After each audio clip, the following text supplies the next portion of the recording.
एका दारुड्यानं मध्यरात्री वाईन शॉपच्या मालकाला फोन केला. दारुडा, तू दुकान कधी उघडणार? मालक, सकाळी 9 वाजता. थोड्या वेळानं दारुड्यानं पुन्हा फोन केला. दारुडा, तू दुकान कधी उघडणार? मालक, अरे सांगितले ना, सकाळी 9 वाजता. थोड्या वेळाने दारुड्याने पुन्हा फोन केला. दारुडा, तू दुकान कधी उघडणार? मालक, अरे बेवड्या, सांगितला ना तुला 9 वाजता उघडणार दुकान. सकाळी 9 वाजता ये. दारुडा, मी तुमच्या दुकानाच्या आतून बोलतोय. मालक घाबरून दुकानाजवळ पोचला. कुलूप उघडून दारुडा खरंच तिथे आहे का ते पाहू लागला.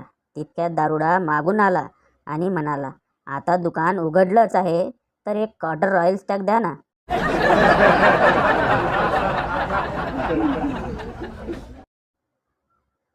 पहिल्यांदाच विमानात गेलेल्या गण्यानं पायलटला पाहिलं आणि तो त्याचे हेडफोनच खेचू लागला. पायलट, अरे अरे काय करतोय? गण्या, हेडफोन काढ आधी तू.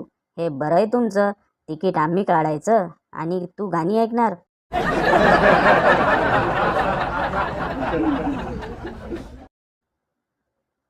एका दारुड्यानं मित्रांसोबत पार्टी करण्याचा प्लॅन केला. त्यानं आपल्याच घरातून रात्री बकरा चोरला आणि मित्रांना पार्टी दिली. सकाळी दारुडा घरी पोचला. त्यावेळी त्याला बकरा तिथेच उभा असलेला दिसला.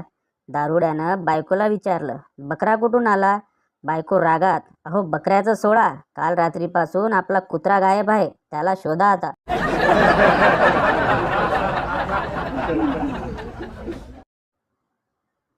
गण्या गाढवाला घेऊन शाळेत गेला. शिक्षिका, या गाढवाला इथे का आणलंय? गण्या, तुम्हीच काल म्हणत होतात ना, मी मोठ्या मोठ्या गाढवांना माणसात आणलंय, त्यांना शिकवलंय. शिक्षिका, मग? गण्या, म्हणूनच याला शाळेत घेऊन आलो. तुमच्यामुळे याच्याही आयुष्याचं भलं व्हावं हा विचार करून याला आणलंय.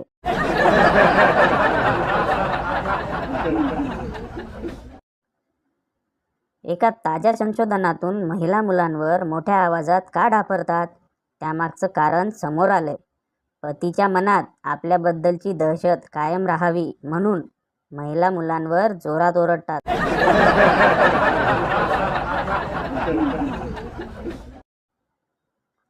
पती, जज साहेब, मला घटस्फोट हवाय. न्यायमूर्ती, का हवाय तुम्हाला घटस्फोट? पती, बायको मला भांडे फेकून मारते. न्यायमूर्ती, आताच मारू लागली की आधीपासूनच मारते? पती, आधीपासूनच. न्यायमूर्ती, मग इतक्या वर्षांनी घटस्फोट का हवाय?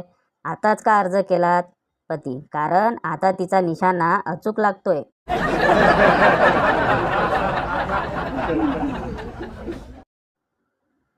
पती, लग्नाआधी तू खूप उपवास करायचीस ना, मग आता काय झालं?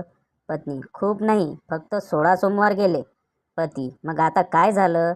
पत्नी, मग काय, तुमच्यासोबत लग्न झालं आणि माझा उपवासांवरचा विश्वासच उडाला.